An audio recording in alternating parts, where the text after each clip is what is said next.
Hey, everyone! Today we're talking about something super interesting from history, the story of the Göktürk Khaganate, also known as the First Turkic Empire.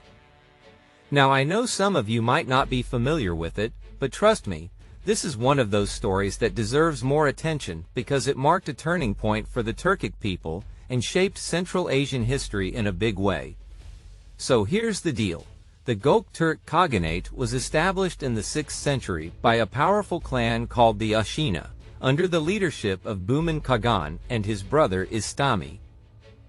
Before this empire rose to power, the Mongolian plateau was controlled by a group called the Rouran Khaganate. But the Gokturks didn't just stop at overthrowing them. They went on to build a massive empire stretching all the way from Manchuria in the east to the Black Sea in the west. It was the first ever Central Asian empire that spanned across such a huge area.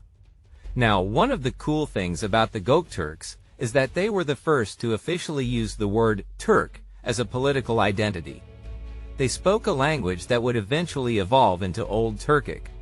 But interestingly, their earliest official writings and coins were in Sogdian, which was a major language of trade and diplomacy at the time.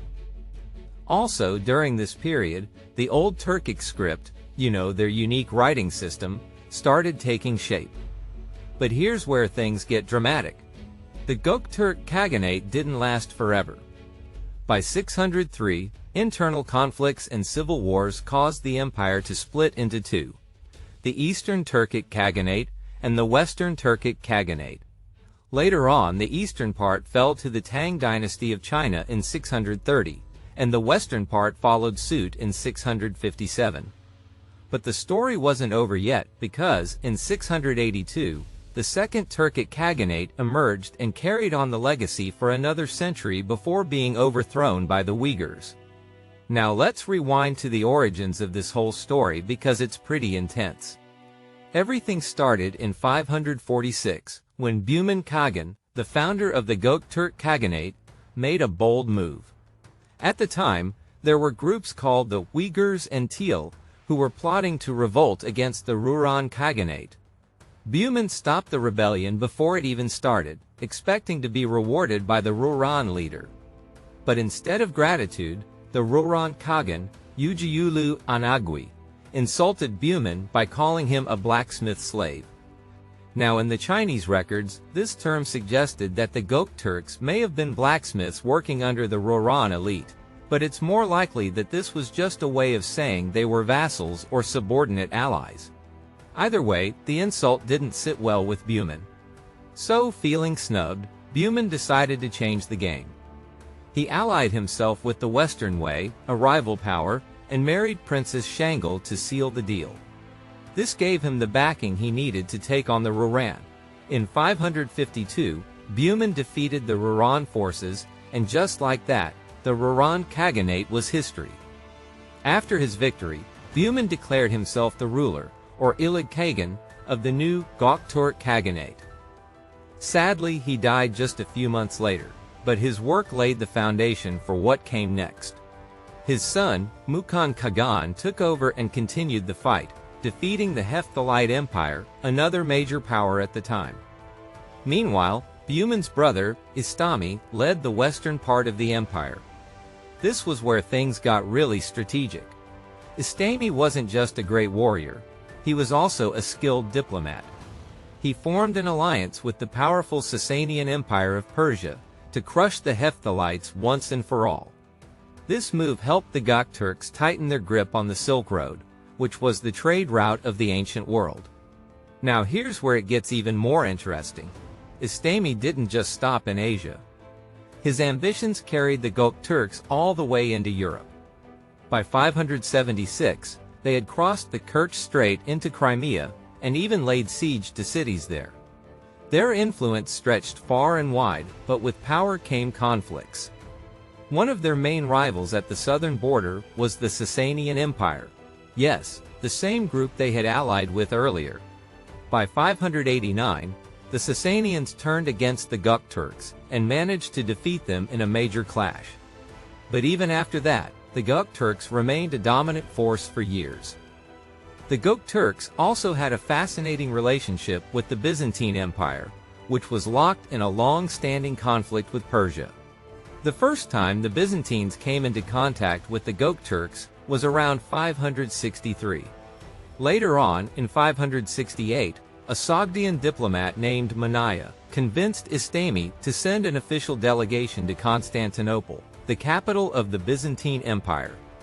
This was a big deal.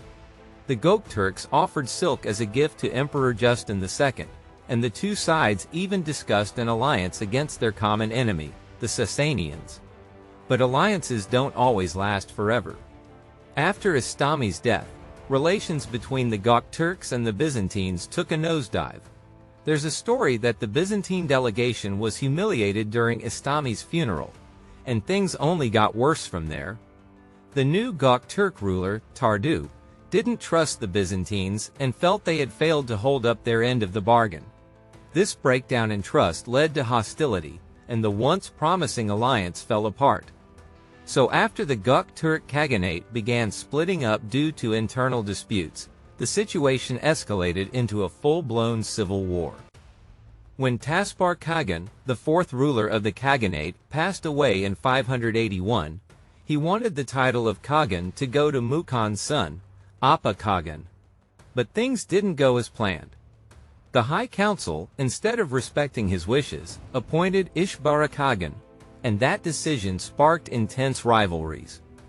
Suddenly, there were four contenders fighting for the throne, and the Sui and Tang dynasties didn't waste any time exploiting this divide to their advantage. In the western part of the empire, Istemi's son, Tardu, saw this as his opportunity to break away completely.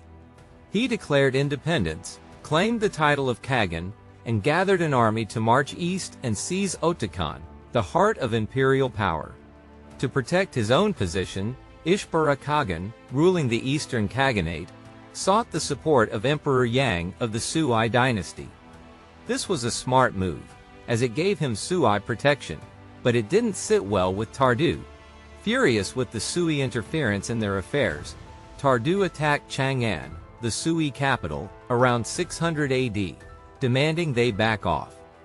However, the Sui retaliated in a calculated way, by stirring up Tardu's TL vassals into rebellion. This uprising brought Tardu down in 603, marking the end of his reign. Among those rebelling were groups like the Uyghurs and Soyantuo, who would later play significant roles in the region's history. The empire was now split into two, the Eastern and Western Turkic Khaganates. The Eastern Khaganate was still based in Otakhan, and remained somewhat dependent on the Sui dynasty's influence. During this time, rulers like Shibi Khan and Ilig Khagan saw opportunities to attack China during moments of weakness. Shibi Khan, for instance, launched a major offensive when the Sui dynasty was transitioning to the Tang. His most daring move came during an imperial tour of the northern frontier in 615, when he besieged Yanmen Commandery.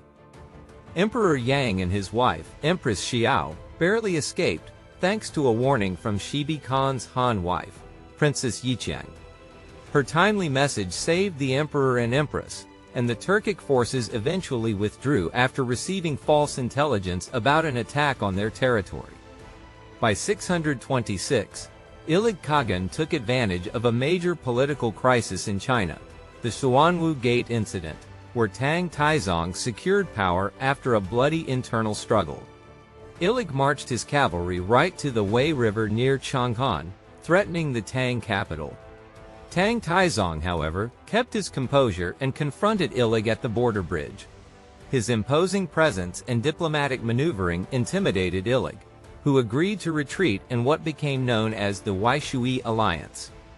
To show goodwill, Ilig offered 3,000 horses and 10,000 sheep as compensation, but Taizong rejected the gift, saying it was too little for the troubles they caused.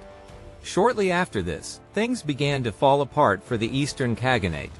A severe winter in 627 brought heavy snowfalls to the Mongolian-Manchurian steppes, burying the grazing land under feet of snow. This was catastrophic for the nomadic herds, as the livestock, essential to survival, died in massive numbers. Natural disasters like frost in midsummer and dust storms further worsened the situation. Göktürk Khagan, already weakened, faced rebellions from his Teal vassals, particularly the Uyghurs, who allied themselves with Tang Taizong. The final blow came in 630, when Tang general Li Jing led an army against Göktürk Khagan and defeated him at the Battle of Yinshan.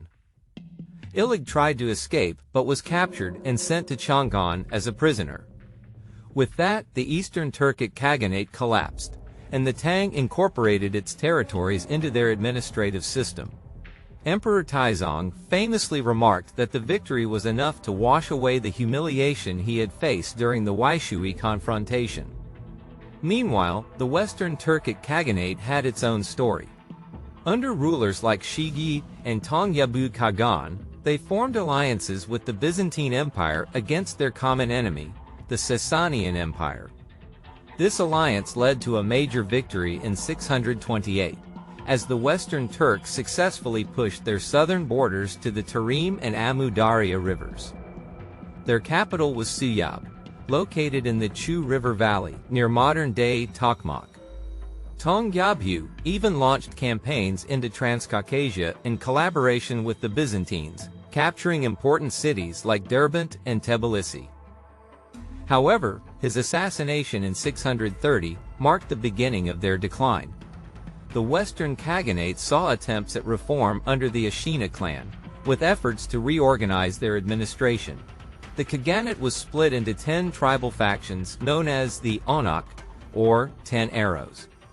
These tribes were divided into two main confederations, the Duolu and Nushibi, separated by the Chue River. This division, however, only fueled separatist tendencies.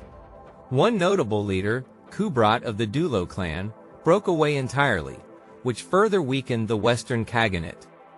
The Tang dynasty, ever strategic, began a series of campaigns against the Western Turks and their allies in the Tarim Basin.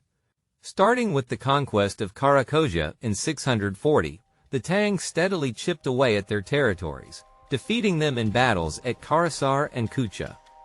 By 657, Tang general Su Dingfang delivered the decisive blow, and the Western Turkic Khaganate was fully conquered. Emperor Taizong of Tang was even proclaimed Khagan of the Gokturks in 658, a symbolic gesture that cemented Chinese dominance over the steppes. Despite the Tang victory, the Gokturks weren't entirely erased. The Tang installed puppet Khagans from the Ashina clan to rule over the tribes, though these leaders lacked the respect and authority to keep the people united. By 699, a new power called the Turkic emerged, to challenge Tang authority.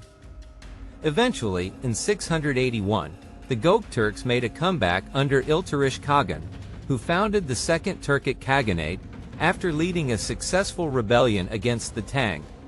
Genetically, the population of the First Turkic Khaganate was incredibly diverse. Research shows that they were primarily of ancient Northeast Asian ancestry, with smaller contributions from Western steppe herders. Interestingly, members of the ruling Ashina clan were almost entirely derived from ancient Northeast Asian ancestry, showing strong connections to earlier steppe cultures like the Slav grave culture. These findings support the idea that Turkic languages spread more through cultural diffusion rather than massive population movements from the West.